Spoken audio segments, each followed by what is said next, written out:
Would require businesses to check the immigration status of workers. All businesses with 25 or more employees would have to use the federal E-Verify system to check the immigration status of workers. Supporters say it's in the state's interest to deal with illegal immigration.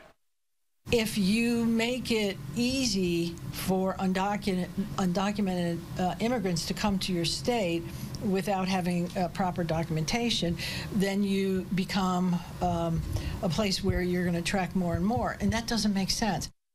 Opponents of the bill say the legislation will hurt businesses and immigrants.